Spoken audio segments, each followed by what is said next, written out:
I know why you do that because I always say, Rabbi, you got time for one more? This is way to nip that in the I bud. know you're shtick. I'm preempting you. What am I, an idiot? It took me 10 years to figure you out, but I'm no idiot. There's a reason Uh, I'm at this end of the mic and you're at the other end of the mic. okay. All right, here we go. All right, let's Go see what we ahead. got. All right, Stephen, you're live on here. Go with your question. My question is this: you keep on mentioning that you're waiting for the Messiah, and any day now, and I feel the same way. My question is this: in the New Testament, they say there'll be rumors of wars and volcanoes and eruptions in diverse places, and things will just basically be very unstable and warlike. And that does seem to describe the times we're in right now. And before Yeshua comes, the Torah says that there'll have to be peace on earth. And Are you calling uh, him, are you calling That's what the I was Messiah catching. Yeshua for a reason, or are you just using that as salvation in general? well, I'm not sure of your question. In other I'm words, not instead sure of whether saying that. Messiah, you're saying Yeshua as the person rather than Messiah as a title.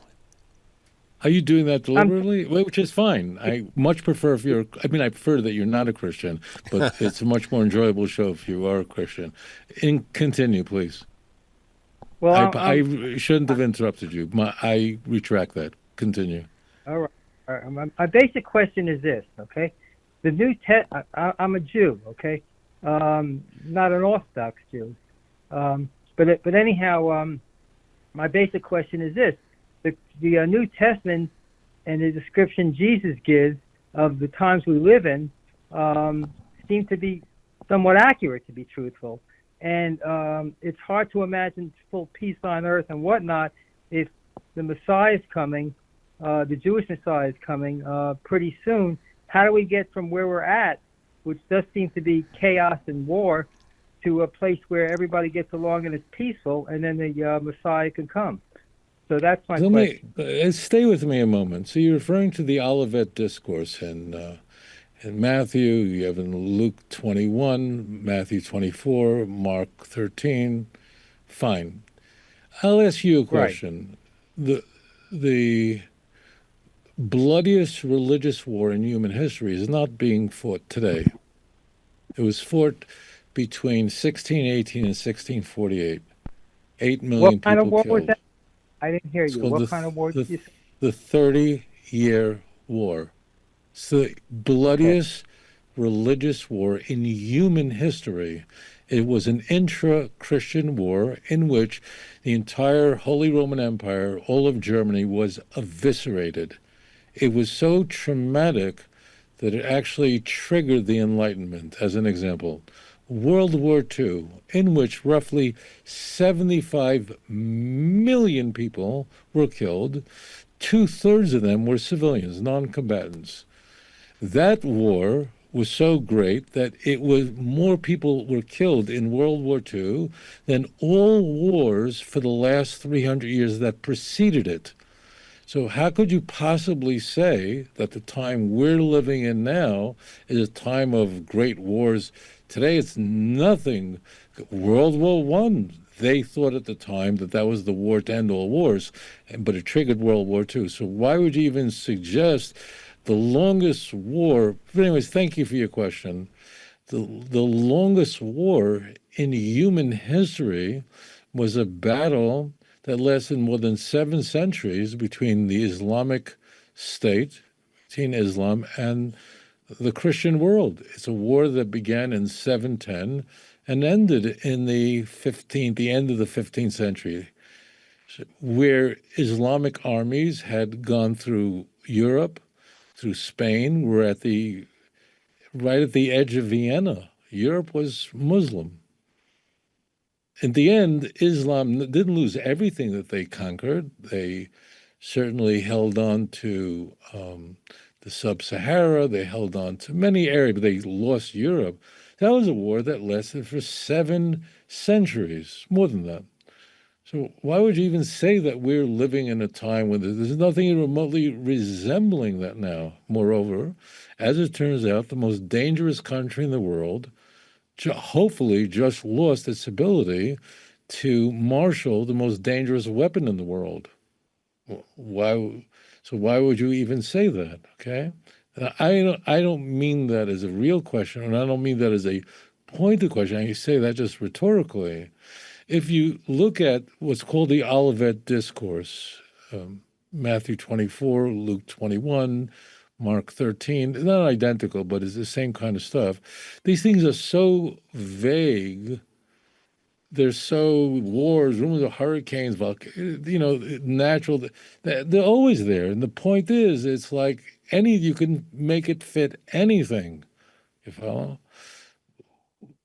Incidentally, I'm not trying to be pedantic, but in the Christian Bible, the people there are told that there are many of you standing here who will not taste of death before you see these things happen. This generation will not pass away. Mark 13:32, Mark 13 and Mark 9. And so it doesn't really, and when Jesus says this to the high priest, that you're going to see the full power of the Son of Man, you never saw it. So I don't know why you would say that. We're living in today, the time we are in today, doesn't even remotely come close to the worst wars in human history or the worst catastrophes in human history. I can think of catastrophes. I can think of the Black Plague, mid-14th century. The Black Plague wiped out roughly 60% of Europe, was annihilated. In the Black Plague, not that long a period of time. The Black Plague was such one of the worst human disasters in history, in recorded history. And the consequence of the Black Plague was that it weakened, it shattered the Roman Catholic Church and made it possible for the Protestant movement to begin. Without a Black Plague, you wouldn't have had a Reformation.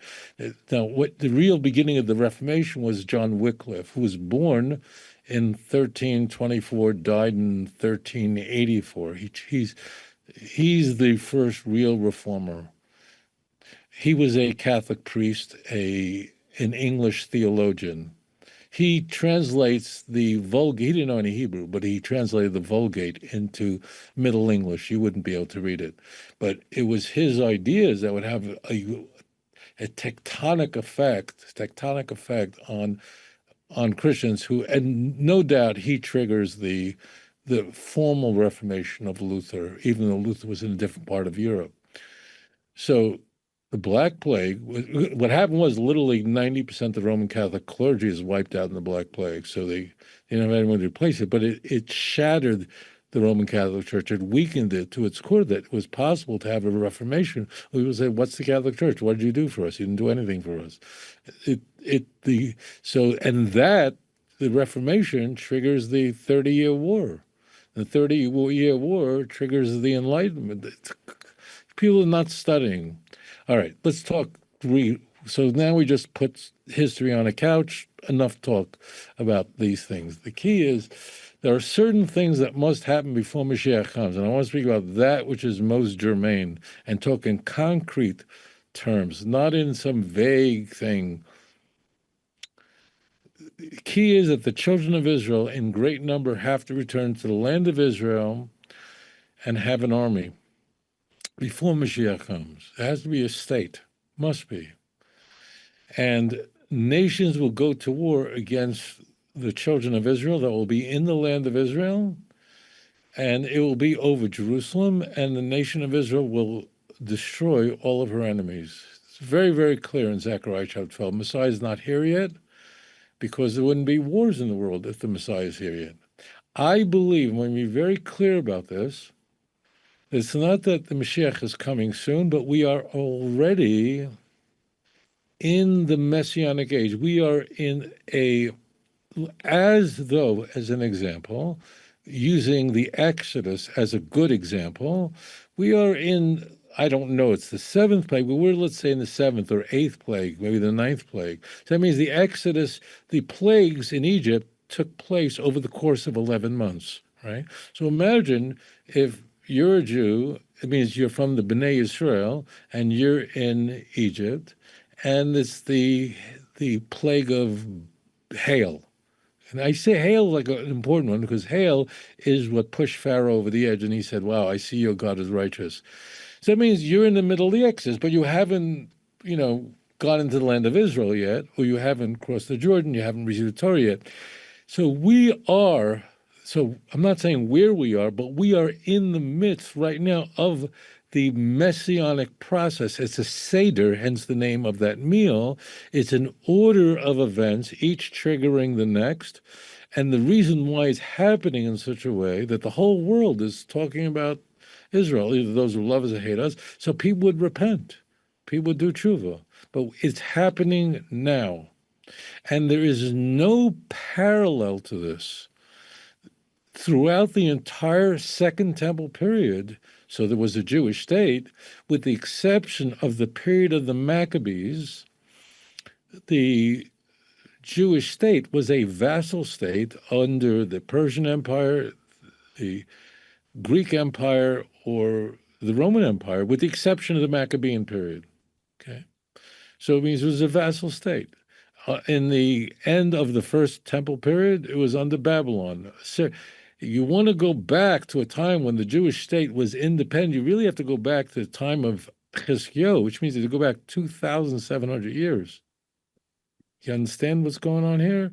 So that this is, by the way, Zechariah 12. I beg you, read it. Just read it for yourself. It's the only chapter in Zechariah that one could read without any commentary. It's very simple. You may have a question here and there, but it just reads straight through. So it's very important that the Jews must return to the land of Israel. Jerusalem must be in the hands of Israel. The nations will go to war against Jerusalem. Jerusalem will be a heavy, burdensome stone to all those who come against it.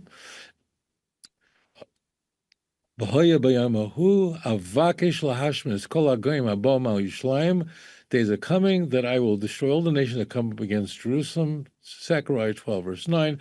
Then there's Mashiach ben Yosef, it's plural, means many people are killed in a massive catastrophe. That's Mechemes Gog uMagog, the Great War. And the Talmud says openly in Tractate Megillah that will occur, that begins on Sukkot, openly says that. So therefore, it's not some wars and rumors of wars and a volcano and someone threw up and someone had a headache. It's all vague nonsense. This is not the bloodiest time in history in terms of war. Not even close. Not even close. And the war here in Israel is what's going on in Ukraine and Russia is much, but that's still nothing compared to World War I. Nothing. Can't compare it. So forget all that. It's the restoration of the children of Israel to the land of Israel before the Messiah comes, and then the achdus, the unity of the children of Israel, and that will trigger the final full termination of the Messianic age. The flowers will all be completely open for all the world to see, and all the nations of the world will speak Besofa Berura Zephaniah, who lived here in Jerusalem, chapter 3, verse 9, and may we be zeicha, we may merit to see this final moment where the name of Hashem will spread all over the world. He will be one, his name will be one. Shalom. Guys, hit that like button, subscribe to the YouTube channel, go to Rabbi Singer's channel as well, and also don't forget his 2-volume book set, Let's Get Biblicals, volume 1 and 2. The audio files are available, but the CDs are not, but they're available on his website. The MP3. Let me say, Yeah. I want to just one other thing for you guys. Listen carefully. No attention to that man. No, listen to me. It's so important. If you believe in the work that William is doing, that we're doing here, whenever you watch any of our videos, please like it and please share it. It's very important because it really affects the algorithm so that our videos are spread around. So really, it's very, very important that whenever you see a video of William, a video of mine, it's very important to like it. If you, I mean, I hope we like it. Yeah. But if you do, don't just pass it. Just make sure you like it and make sure that you subscribe to channels, because it really has a very big impact on spreading Torah throughout the world. It's very, very important. You should really go through our videos and make sure that those videos that you haven't liked yet, you do like them. It really has a very, very big impact on spreading this message. Anyway, shalom. Yeah. And commenting on them also helps generate views as well, so it kind of refreshes them on the system. So, Yeah. Rabbi, thank you. Great show, and we'll see you, Hashem willing, same time, same place next week. Shalom, everyone. Yeah. Bye. If you enjoy this channel and the content, and it has changed your life, or perhaps the life of a loved one or a close friend, would you please consider supporting this work? You can click this link and it'll take you directly to my website with the donate button. Or there's a Patreon link and a mailing address for snail mail if you would prefer. If you do donate, please do me a favor and leave me a phone number where I can contact you and thank you properly. I hope you all have a wonderful 2025. Shalom.